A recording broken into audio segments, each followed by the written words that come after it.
All the Young Dudes, chapitre 5, première année, Potion. Vendredi 10 septembre 1971.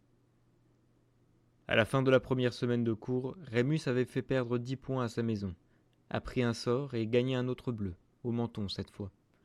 Les premiers cours s'étaient relativement bien passés. Tout avait été introductif, et alors que Lily Evans avait passé chaque leçon à griffonner furieusement des pages et des pages de notes, personne d'autre n'avait semblé se donner cette peine. Ils avaient quelques devoirs simples à faire, mais Rémus avait prévu de faire semblant d'avoir oublié de les noter si on lui demandait de les rendre. Les sortilèges avaient été le cours le plus excitant. Le minuscule professeur avait enchanté une pile de pommes de pin pour qu'elle tournoie dans la pièce, au grand plaisir de tous. Après quelques essais, Lily avait fait léviter sa propre pomme de pin à au moins 1 mètre de hauteur, et Sirius avait fait tourner la sienne comme une toupie, jusqu'à ce qu'elle devienne incontrôlable et brise une fenêtre.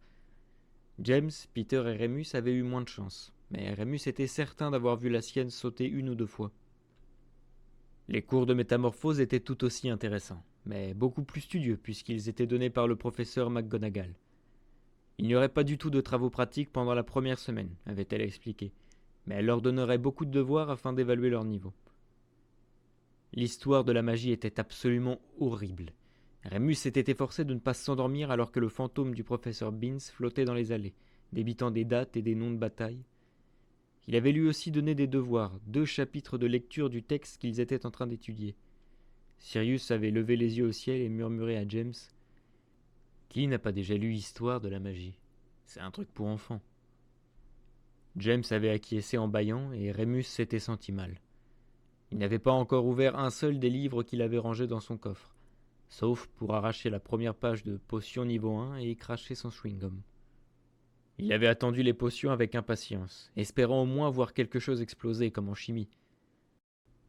Mais finalement, cette matière impliquait également une énorme quantité de lecture et pire encore, il devait partager la classe avec les premières années de Serpentard. Le professeur qui enseignait les potions était d'une gaieté agaçante et mit près d'une demi-heure pour seulement faire l'appel. Black, Sirius. Ah ah, vous voilà. J'ai été vraiment surpris par votre répartition, mon garçon. Vraiment surpris. J'ai eu tous les Blacks dans ma maison depuis que j'ai commencé à enseigner. Ne le prenez pas personnellement, Sirius, mais j'en attendrai beaucoup de vous. Sirius sembla prier pour que le sol l'engloutisse. Slughorn continua l'appel. Un Potter et un petit Grou, hein? Eh bien, avec Monsieur Black ici présent, cette classe a un sacré pédigré, n'est-ce pas? Laissez-moi voir. Lupin, j'ai connu votre père. Il ne faisait pas partie de mes élèves, mais c'était un sacré bon duelliste. C'est l'histoire. Rémus cligna des yeux. Il se demanda si Slughorn savait qu'il était un loup-garou. Toute la classe le regardait, et ils savaient tous maintenant qu'il avait été élevé dans un foyer pour enfants et que son père était sorcier. Rémus soupçonnait Peter de leur avoir répété. Mais personne n'avait osé lui en demander beaucoup plus. Une autre rumeur semblait circuler selon laquelle il était violent et qu'il faisait sûrement partie d'un gang. Il était certain que James et Sirius participaient à l'entretenir, mais finalement, il s'était rendu compte que cela ne le dérangeait pas trop. Heureusement, Slughorn voulait les faire commencer à travailler le plus tôt possible. Le mieux, c'est de s'y mettre directement, s'exclama-t-il en souriant. Si nous nous regroupons à 4 par chaudron, vous pourrez tous suivre les étapes à tour de rôle. Une clameur s'éleva alors que chacun rejoignait un groupe. James, Sirius et Peter s'approprièrent immédiatement le chaudron tout au fond de la salle et furent rejoints par Nathaniel Quince, un jeune serpentard qui connaissait Peter et Petit Grou d'avant Poudlard. Rémus décida d'attendre que tout le monde se soit regroupé pour voir s'il pouvait s'en tirer en zonant au fond de la salle pour le reste du cours. Il n'eut pas cette chance. « Rémus, tu peux te joindre à nous ?» Lily attrapa le poignet et le tira vers un chaudron qu'elle partageait avec Severus Rogue, son ami au long nez que Rémus avait rencontré dans le train, et Garrick Mulciber, un garçon au nez retroussé qui semblait plutôt violent et dont Rémus avait eu un peu peur. Lily était déjà en train de bavarder, d'étaler tous les ingrédients et de chauffer le chaudron avec précaution. Elle regardait le livre de Severus qui avait déjà griffonné des notes dans les marges. « Voici les queues d'escargots desséchées. » Lily secoua un petit bocal. « Je pense qu'il nous en faut un quart d'once. » On n'est pas obligé d'être très précis avec elle, Lily. Elle n'apporte pas grand-chose dans l'ensemble. Dit Severus Rogue d'un air ennuyé. Lily les mesura quand même et les plongea dans la préparation bouillante. Mulciber prit alors le livre et remua pendant 5 minutes en suivant les instructions de Séverus sur la vitesse à suivre et la direction à prendre. Puis ce fut au tour de Rémus.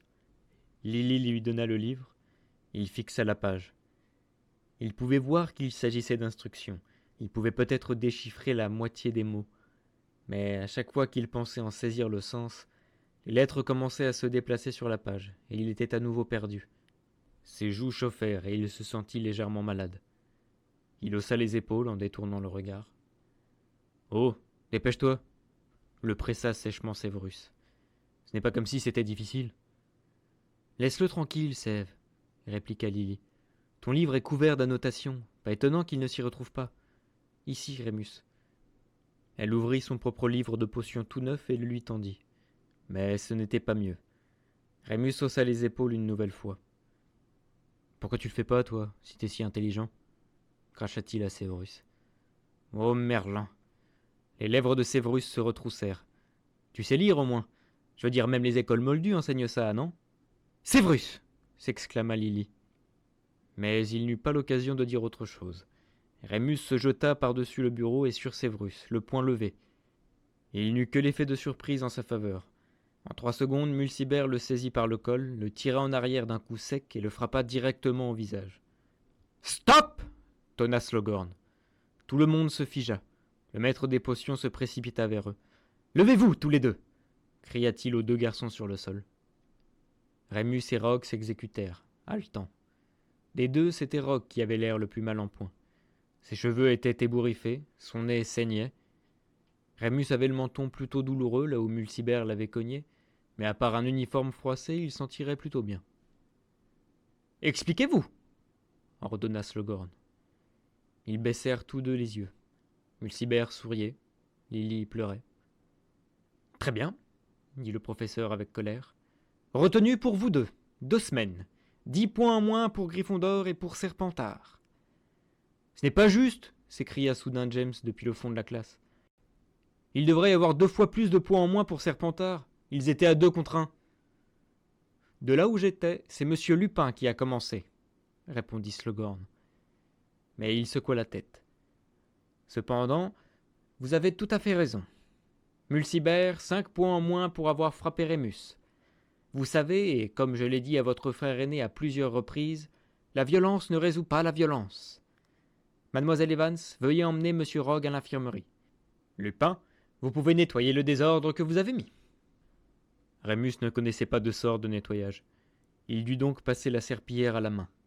Slughorn lui fit même nettoyer le sang de Rogue sur le sol en pierre. Peu de temps avait passé depuis la pleine lune, et l'odeur riche et métallique fit grogner son estomac. James, Sirius et Peter l'attendirent dehors à la fin du cours. « Putain, c'était magnifique, mec !» James lui donna un léger coup de poing sur le bras. « La façon dont tu lui as sauté dessus !»« Mulciber était ici à se vanter en sortant de classe, » ajouta Rémus. « Il a raconté à tout le monde ce que Rogue a dit. T'as eu raison de le frapper, quel crétin. » « Il l'a raconté à tout le monde, » gémit Rémus. « Ne t'inquiète pas, ils t'ont tous défendu, » répondit James. « Enfin, sauf les Serpentards. »« Ouais, et qui en a quelque chose à foutre des Serpentards ?»